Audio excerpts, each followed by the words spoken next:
안녕하세요. 정보가 세상을 바꾼다 인포뱅크입니다. 이번에 전해드릴 내용은 중국 초유의 유혈 충돌, 정조우서 예금 인출 중단의 수천 명 시위 진압에 코로나19 추적앱 사용, 인권 침해 문제 부상에 대해서 알아보도록 하겠습니다. 여러분의 구독, 좋아요 그리고 필요하시면 알람 설정까지 부탁드리겠습니다. 지금 중국의 허난성의 소형 마을 은행들에게 돈을 먹겠다가 찾을 수 없게 된 예금주 수천 명이 허난성 중심 도시인 정조우에 모여서 대규모 시위를 벌였죠. 현재는 이것이 끝났고 돈을 돌려줬다라고 일부는 돌려줬고 전체적으로는 돌려주지 않은 내용은 제가 나중에 또 따로 떨어져서 얘기를 하고, 그리고 이번에 말할 내용은 왜 이것이 발생했고 이것이 가지고 있는 의미에 대해서 한번 알아보도록 하겠습니다. 자, 대규모 시위를 벌이면서 이러한 일들이 벌어지고 있죠. 지금 분노한 많은 중국은행 예금자, 특히 농촌은행의 예금자들이 이날 경찰과 대치를 했고 일부는 잡혀가면서 거칠게 행동을 합니다. 흰옷을 입은 정체불명의 사람들이 시위대의 강제 해산에 동원이 되면서 유혈 사태가 벌어지게 된 것이죠. 특히 여기서 관심을 끄는 것은 다름이 아닌 코로나 추적 앱을 활용해서 이들의 강제 해산을 시도했다라는 점입니다. 이들이 모이지 못하게 했고 이들이 여기에 오지도 못하게 만들었다라는 것이죠. 경찰의 추적 앱 사용, 이것은 인권 문제가 결국 화두로 뛰어오르게 된 것입니다. 그래서 이번에 알아볼 내용, 중국 초유의 유혈 충돌, 정조우서 예금 인출 중단의 수천 명 시위입니다. 자, 지금 중국과 같은 경우는 시위 자체가 정말 어려워요. 왜냐하면 이들은 CCTV를 통해서 모든 것을 다 감시하고 이번에 코로나19의 앱을 통해서 그들이 어디서부터 어디까지 이동이 됐는지 모든 것을 파악을 하고 이동 자체도 지금 맡고 있는 중국이기 때문이죠. 그래서 한 걸음 더 들어가 보도록 하겠습니다. 지금 11일 날 트위터의 피해자 단체 계정에 따르면 허난성의 마을은행 예금 인출 중단 사태의 피해자들은 전날 인민은행의 정조우 지행 건물 앞에 모여서 예금 반환을 요구하는 시위를 벌였습니다. 참석자들은 이날 중국 전역에서 모인 피해 예금주가 2,000명에서 3,000명에 달한다고 주장하고 있어요. 그런데 왜 피해자들이 지금 중국 전역에서 모였을까요? 지금 허난성의 문제인데, 허난성의 문제인데 왜 전역이 모였는지 이것도 제가 분석해 드리겠습니다. 자, 이게 중국 인민은행 앞에서 벌인 지금 것이죠. 시위 현장에 대해서 그렸습니다. 이들은 허난성과 인근 안우이성의 6개 소형 은행에 예금을 했다가 돈을 받지 못한 예금주. 그래서 지금 소형 은행이라고 하지만 농촌은행이라고 말하는 게 더 맞습니다. 농촌에 있는 은행들에서 은행에 예금을 했다가 돈을 받지 못하는 예금자들이 이 전역에서 중국 전역에서 모였다라는 거죠. 이들은 뭐라고 얘기했냐면 허난성 정부의 부패와 폭력에 반대한다. 탄압 반대, 인권과 법치를 요구한다. 40만 예금주의 중국몽이 허난성에서 무너졌다. 라는 문구가 써진 플랜카드와 손팻말을 들었다는 것입니다. 또 현장에서는 리커창 국문원 총리를 지명을 해서 리커창 내 돈을 돌려줘 라고 외치기도 했죠.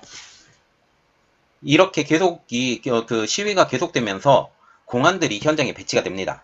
이때 흰옷을 입은 정체불명의 건장한 남성들이 이 시위를 하고 있는 예금주를 강제로 끌어내리고 하는 등 격렬한 몸싸움이 벌어지게 된 것이죠. 흰옷 차림의 무리들은 일부 시위대를 주먹과 발로 때리면서 시위대를 해산을 시켰고 이 과정에서 일부 사람들은 피를 흘리는 등 유혈 사태로 번진 것입니다. 특별히 이 흰옷을 입은 사람들은 공안과 함께 대오를 지어서 현장에 도착을 했다고 알려지고 있고 이들은 시위대와 충돌하는 동안, 그래서 흰옷을 입은 사람들이 시위대와 충돌을 하는 동안 공안은 어떻게 했냐, 멀리 떨어진 채 이를 그냥 지켜보는 모습이 현장 영상에 담겼다라고 얘기가 나오고 있죠. 이 사태의 시작은 4월로 거슬러 올라갑니다. 정조우시 등 허난성 일대의 여러 중소 마을은행의 예금 인출 중단 사태로 지금 이 사태가 촉발이 된 것이죠. 문제가 된 은행은 위저우 마을은행, 상차이 후이민 마을은행, 쩌짱 황라이 마을은행, 그리고 카이펑 신동풍 마을은행, 이 4곳입니다. 피해 고객들은 인터넷을 통해서 해당 은행에 상대적으로 고금리의 조건으로 예금을 맡긴 이들로 단지 허난성이 아닌 중국 전역에 퍼져 있는 것으로 알려지고 있죠. 피해자들은 이들 은행의 예금 인출 사고 규모가 400억 위안, 한국 돈으로 약 7조 5천억 원에 달할 것으로 추산을 하고 있습니다. 지난 5월 19일 중국의 온라인 매체인 펑파이는 허난성과 안우이성 농촌은행 6곳이 한 달째 온라인 예금 출금 서비스를 중단한 가운데 전국의 예금주가 발을 구르고 있다라는 소식을 전했죠. 이 은행들은 4월 18일날, 19일날 갑자기 시스템 업그레이드를 한다라는 이유로 온라인 서비스를 중단시켜버릴 것입니다. 그래서 온라인으로 이 모든 예금주 자체가 중국 전역에 퍼져 있다고 얘기했잖아요. 중국 전역에 퍼져 있는데 온라인으로 서비스를 받지 못하게 되자 여기에 모여서 항의를 하게 된 것이죠. 앞서 4월 27일 펑파이신문은 여러 예금주 대화그룹에 공개된 통계 파일을 보면 이번 사건에 휘말린 예금주는 장수, 저장, 상하이, 광둥 등 경제적으로 비교적 좀 잘 사는 20여 개 지역의 민간 투자자들이며 현지는 거의 없다. 그래서 허난성과 지금 안우이성 사람들은 거의 없다라고 보도를 하고 있습니다. 그러면 왜 이렇게 예금주가 장수성이나 저장성이나 상하이나 광둥성 등 경제가 비교적 좋은 지역에 사는 사람들이 이번 투자자가 됐을까요? 이렇게 농촌은행에 수백만 명의 예금주가 몰린 것은 바이두의 핀테크 기업인 듀오사민 등에 소개된 금융상품의 소개 때문입니다. 지금 핀테크 기업이라고 우리가 일반적으로 알려진 것은 알리바바로 알려지고 있는 알리페이가 있고요. 그리고 지금 위챗페이가 있죠. 위챗페이도 지금 핀테크 기업입니다. 그래서 알리바바가 지금 하고 있는 기업이 있죠. 엔트그룹. 엔트그룹에서 돈을 빌리고 돈을 여기에 맡기고 하는 일들을 다 하죠. 그래서 엔트그룹이 상장을 하려고 했을 때 굉장히 돈을 많이 하고 있었고 이 기능들을 완전히 지금 중국의 국영업체로 만든다라는 말까지 나오고 있습니다. 지금 한 예금주는 몇 년 전부터 핀테크 업체들을 통해서 해당 은행의 예금 상품을 구매했다라고 하면서 비교적 높은 금리와 짧은 금리 결산 혜택 때문이라고 했습니다.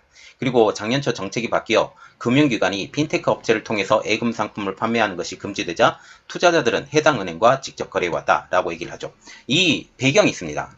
이 배경은 뭐냐면 작년 초라고 얘기가 나오고 있죠. 이 작년 초가 어떤 이야기가 나오냐면 엔트그룹이 IPO 상장이죠. 상장을 사실상 실패합니다. 그리고 엔트그룹이 가지고 있는 금융의 압박을 가하죠. 금융의 압박을 가하면서 농촌은행에서 발행하는 높은 금리, 짧은 금리 결산 혜택 이것을 판매를 못하게 만들어버리죠. 이것이 배경이 됐습니다. 그래서 이 핀테크 기업을 통해서 하지 못하고 직접 은행에서 직접 이 상품을 구매를 하게 된 것이죠. 이번 사태의 발단 초기에 해당 은행은 직접 방문해서 출금이 가능하다고 밝혔지만 이전에는 이 핀테크 기업들이 중간에 있어서 이 핀테크 기업들이 중간에서 다리 역할을 해주었지만 이 다리 역할을 해주는 기업들이 없었어요. 그리고 지금 농촌은행의 특성상 이 고금리를 하지 않으면 사람들이 끌어모을 수가 없어요. 돈을 끌어모을 수 없는 이러한 현상이 되는 거죠. 그래서 직접 방문해서 출금이 가능하다. 그래서 지금 이 상황을 보면 20여 개의 여러 지역에서 이 허난성에 직접 방문해서 출금이 가능하다라고 밝혔고 다수의 예금주는 방역으로 인해 교통 통제 때문에 집에서 소식을 기다리거나 은행 고객센터에 전화로 문의할 수밖에 없던 상황으로 됐습니다. 지금 작년과 같은 경우는 올해 4월까지도 코로나19 방역이 굉장히 강하죠. 중국 같은 경우는 코로나19 방역이 굉장히 강하면서 그 타 지역으로의 이동 자체가 원천적으로 봉쇄가 됩니다. 원천적으로 봉쇄가 되면서 여기를 방문을 못해요. 허난성을 방문을 못하게 되죠. 그러면서 어떻게 되냐? 집에서 소식을 기다리거나 은행 고객센터를 통해서 전화로 문의할 수밖에 없었다라고 얘기가 나오고 있습니다. 하지만 고객센터의 대답은 이렇습니다. 온라인 홍보도 진행한 적이 없고 모바일 앱도 개발한 적이 없다. 경찰에 신고하라. 지금 온라인 홍보를 안 했어요. 자기들은 안 했는데 누가 해줬냐? 핀테크 기업들이 이전에 해줬다라는 거죠. 그리고 이것을 알고 계속적으로 지원을 했고 그리고 모바일 앱도 개발하지 않았다라고 발뺌을 한 것입니다. 그래서 이 모든 책임을 어디서 물어봐라? 공안에게 물어봐라 라고 얘기를 하게 된 것이죠. 소비자의 권리를 보호하기 위해서 온라인 서비스는 잠정 중단되었다라고 자동응답뿐입니다. 온라인 서비스가 중단된 이후 지금 농촌은행에 돈이 없고 정부가 강압적으로 이것을 막아버리게 된 것이죠. 이 내용은 두 번째 내용에 나오기 때문에 여러분 두 번째 내용까지 들어주시기 바랍니다. 이후에 당황한 예금주는 돈을 찾으려고 직접 은행을 방문합니다. 결국은 방문을 하죠. 허난성에. 그러나 은행들은 방역을 이유로 외지 사람들의 출금 요청을 거부합니다. 아까 말씀드렸죠. 허난성 사람들이 거의 없었다. 허난성 사람들이라면 예금 인출이 아주 쉽게 됐겠죠. 그런데 허난성 사람들이 아니기 때문에 예금 인출이 쉽지 않았던 상황까지 나오게 되었고 결국은 이것이 시위까지 벌어졌다라고 보시면 되겠습니다. 점점 많은 예금주가 은행을 찾아 플랜카드를 들고 돈을 돌려달라고 호소했고 이번 정조우에서 사태가 발생하게 된 것이죠. 지난 5월 18일 중국 관영 언론인 신화통신은 이번 사건은 민간기업이 제3자 플랫폼을 이용해서 은행에 고객 애지금을 절취한 범죄로 보이며 현재 공안은 이미 조사에 착수했다라고 보도를 하고 있습니다. 그리고 이번 시위가 강제적으로 진압된 다음에 결국 이 사건의 주도자가 잡히게 되는 사건이 벌어지게 됩니다. 예금주들은 돈을 돌려받을 수 있을지에 대해서 궁금증에 액을 탔고 이에 대해서 은행이나 국가기관 또는 제3자 금융 플랫폼은 모두 정확한 답을 내놓지 않고 있던 상황이죠. 예금주들은 은행에 피땀 흘려서 모은 돈을 돌려달라. 찾을 수 있는 정부 부서는 다 찾아봤지만 매우 실망이다 라고 하면서 고통을 호소합니다. 지난 4월 예금 지급이 중단된 금액은 무려 약 400억 위안, 하나로 7조 8천억 원, 관련 예금주만 40만 명에 달하고 있죠. 금융당국은 불법 자금 조달의 혐의로 은행 대주주인 허난의 신차이브 그룹에 대한 수사를 시작을 했고 여기 그룹 담당자 지금 잡혔습니다. 예금을 비롯한 이 그룹의 금융자산을 동결했지만 문제 해결의 의지가 없었다라는 거죠. 이번 사태의 발단은 농촌은행에서 발행한 최대 연 10%의 고금리 상품, 농촌 지역 발전을 위한 자금을 마련을 위해서 2000년대 중반에 등장합니다. 10%대의 고금리 상품, 돈을 맡기면 고금리로 상품을 주겠다. 물론 이거예요. 단기, 장기가 아닌 단기 상품이고 연 10%의 고금리 상품입니다. 이 상품을 취급한 농촌은행은 상대적으로 관리 감독이 허술하기 때문에 부실 은행이 될 수 있는 우려도 컸죠. 중국 경제 전문 매체인 디차이징에 따르면 지난해 말 전국 31개성에서 운영되는 농촌은행은 1651곳, 전체 은행업의 36%에 해당합니다. 그래서 전체의 3분의 1 정도가 농촌은행이다 보시면 돼요. 한국의 농협과는 조금 차원이 다른 은행이죠.